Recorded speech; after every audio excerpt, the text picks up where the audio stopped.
has talked ourselves. Mr. RUTO made his statement. But I just want to say that that was not the basis of the understanding between the parties that were negotiating or talking between us. That statement fell far short of what had been agreed, and they know it. And that's why in our own statement, we reiterated firmly what was going to be the basis of our engagement with Kenya Kwanza. And what we have reiterated in this statement is not different. We have actually mentioned the same issues that we said we wanted to be addressed. Those are the issues which made us go to the streets. And we mentioned them clearly. One, auditing of the servers so that we can put this matter to rest. We understand that some people are trying to tamper with the servers. They need to know that we are watching them.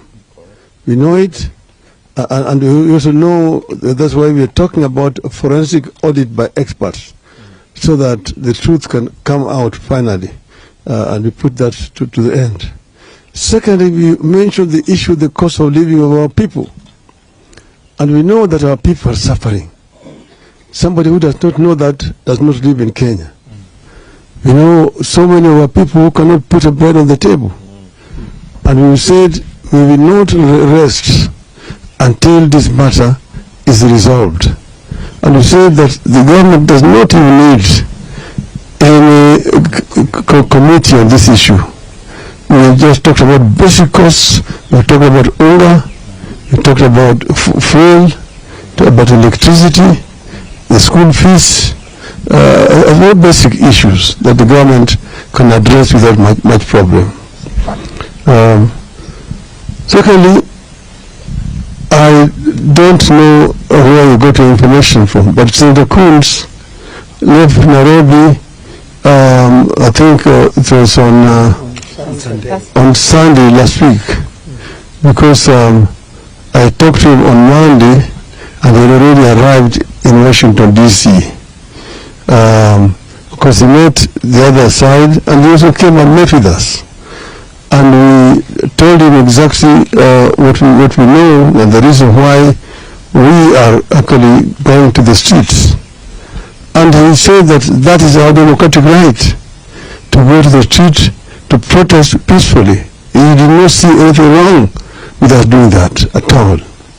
So, but we need to know that we are not a colony of the United States.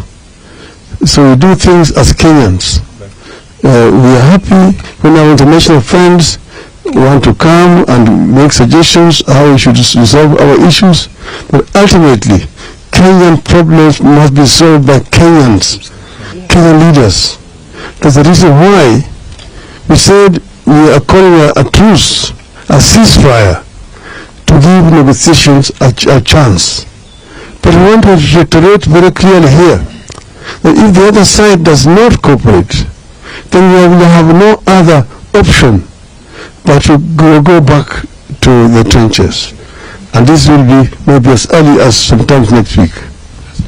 We'll take 2 more questions. All right, sir. My name is Emmanuel Tov from KTN News.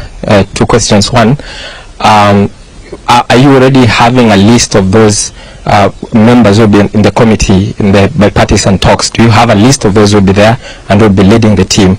Number 2, are you warming up or are you ready for the position of the official opposition if that is floated? Thank you. Yes, we know who is going to represent us. It has been suggested that we will have a committee of 14, that is 7. This is from Parliament, both houses of Parliament. But we have said that this process, we want it to be akin to the process that was led by Kofi Annan. That is going to have members of Parliament in it, but they are going to sit outside Parliament. They will negotiate and only take the final product to Parliament as an accord, which will then be passed by Parliament.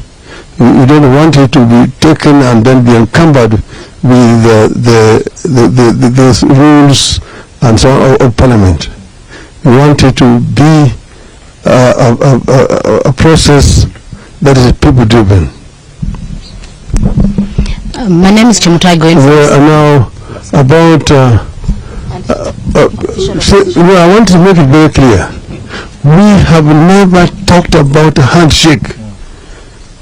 That is the language coming from the other side. They're the ones who have been saying, oh, these people wanataka tu handshake, musumukati, and so on.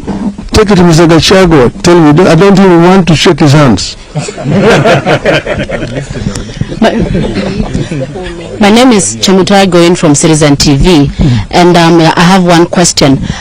Looking at the bipartisan approach, is your team maybe concerned about the neutrality of Parliament, alive to the fact that there have been a lot of movements that have been witnessed, and is that why maybe there's that call to have external individuals who are not members of Parliament, noting that maybe there would be allegiance to the various parties that they represent? What you have said is that you have members of Parliament negotiating with the members of Parliament.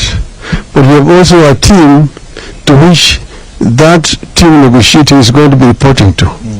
And we expect that the other side will also have a similar structure. We will not say that these other ones are also going to be negotiating. We'll have members of Parliament negotiating, but they are going to be answerable to a team of leadership from Azimio. Last question. My name is Justice Acheng from Daily Nation. So you mentioned that there were prior meetings between members of your team and members from the government side, and that the president's address fell short of the issue that had been discussed. Maybe what are these issues that were discussed, and who are these members of these teams, and when did they meet? That is not really an issue of concern to you when they met and so on. And those who met actually were representatives, emissaries from both sides. But you need to know that the request came from the other side, and our people responded and gave conditions. There have even been allegations that I met Mr. RUTO, maybe I don't know, in the Mara and so on. Nothing could be further from the truth. There has been no meeting between me and Mr. RUTO. But we say that the statement did not include what we had been agreed. And that's why we took the opportunity and the privilege to reiterate the issues that were put on the table. Thank you. We're done. Thank you very much.